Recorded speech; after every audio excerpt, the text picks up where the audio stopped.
morning, world. I am Judy, your web-based therapist, making therapy accessible and convenient for our clients in Florida and New York, and of course, sharing information worldwide. Today, I want to talk about 5 things that can contribute to imposter syndrome. I wouldn't necessarily say that they are a cause or that they are the reason that a person experiences imposter syndrome, but they're definitely things that can happen that would contribute or could contribute to the experience of imposter syndrome. But if you're watching this video, you probably already know what imposter syndrome is. But in short, it's that feeling of that doubting that someone gets when they're succeeding in an arena or in a place that they're not used to seeing people like themselves succeed, where it gets to that point of questioning sometimes even your belonging in that space, even though you already know that you belong there, that you've done the work to know that you belong there. But somehow in the back of your head, there's a little bit of a question. But before I get into it, I want to take a quick moment and say, if you are subscribed, thank you so much for being a part of our awesome world. And if you're not yet subscribed, please take a moment and click the subscribe button below so that you can join this awesomeness. And remember to tick the bell so that you are notified when I post new videos so you don't miss anything. And of course, if you'd like to purchase 1 or 3 of my books, there's also a link below that will take you to a site that shows you all your different options of places where you could get 1 or 3 of my books. All right, let's get back to it. First is comparison. A lot of times we form an idea of what the world has to offer to us, of what is available to us based on our experiences, based on our exposure. And sometimes when we start thinking of certain things, when we start thinking of certain situations, positions, and opportunities, we start comparing ourselves to what we have seen that to look like. And of course, history does not always match up with our present, meaning that what has represented a certain position in the past does not always match our characteristics. So when you're comparing yourself to, hey, the people who usually do this or the people who usually do that, you may not the comparison may not match up. You may see that, okay, I don't fit that criteria. I don't fit into that box of what I have seen as people who do this. So that comparison can cause us to feel like maybe we don't quite meet the criteria. Maybe we're not quite, what is expected, we don't fit the mold. So a lot of that has to do with lack of representation, because if you had seen yourself doing it a lot of time in the past, then it would be easier to accept and understand that, hey, yes, I can do this because I have seen it done before by people who look like me. And when you compare your mold or your image of what it looks like, you would have seen yourself. But because you have lack of representation, you didn't see yourself doing it. And therefore, when you're doing it, it may lead to or contribute to you questioning if they accidentally gave you the wrong key. 2, the ideal of otherness. Again, this has a lack of representation has a lot to do with that, because sometimes we're looking at certain things and we see them as things that belong to those others, things that happen for those other people. We start to develop this idea that, hey, certain things are for these other people. There is something about others. There's something about those other people that make them better, that gives them a better opportunity, that causes that these opportunities to be for them. There's something about these others that give them access to these situations, to these places, to these doors, that causes those doors to open for them, where those doors don't necessarily open for people like me or don't necessarily open for me.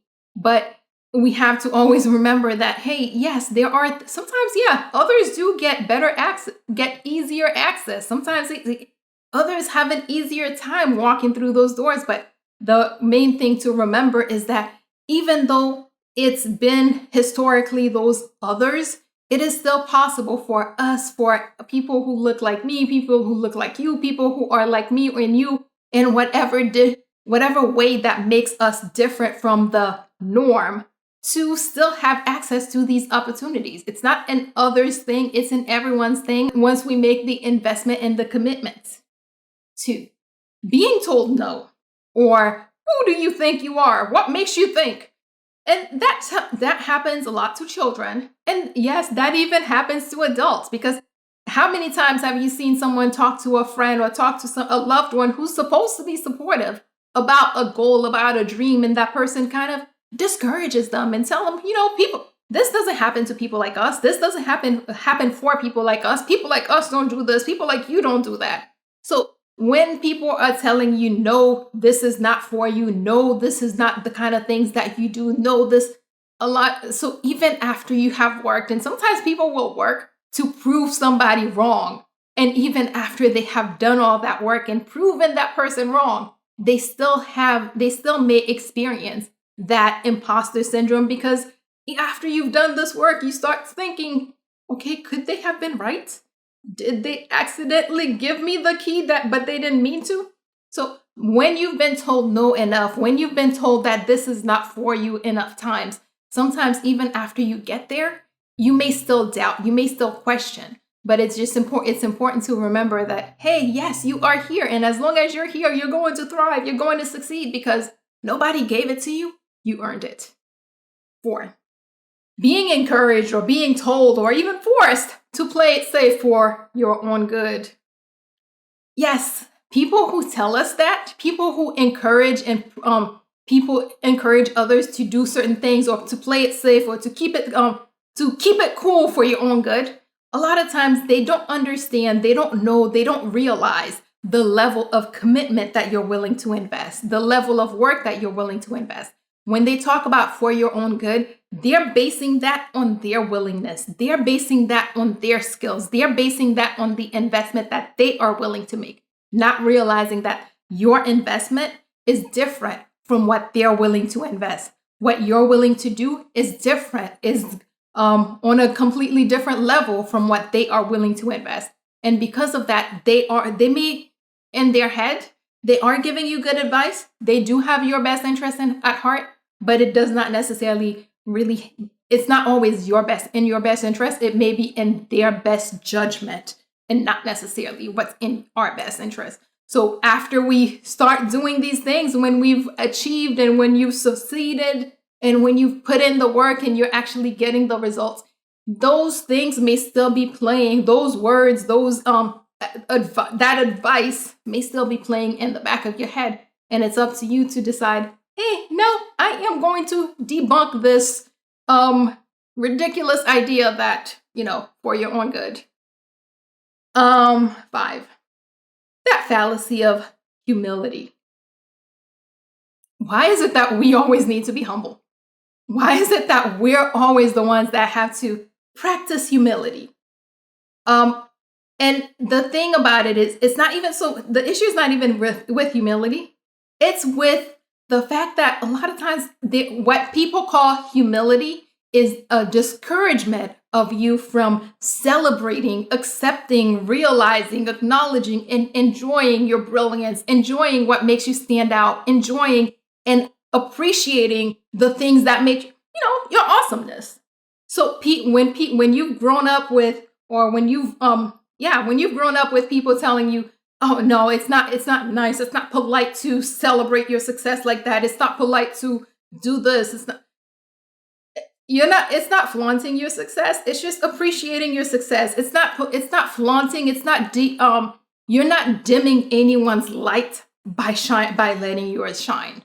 A lot of times it feels that the world encourages that we, tone it down, because not everyone has this bright light. Yes, everyone does have access to a bright light, and me allowing my light to shine does not take away from anyone else's light.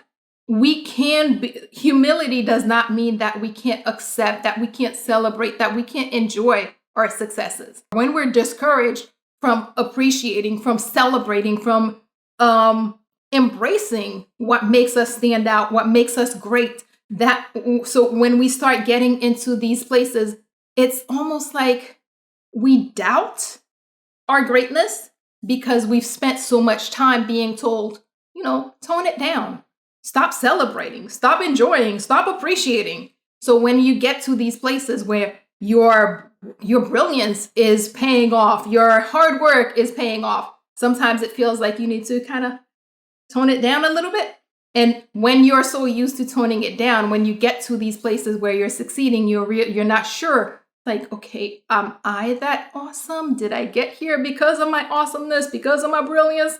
Because, your whole life you've been told, hey, tone it down. It's not that big a deal.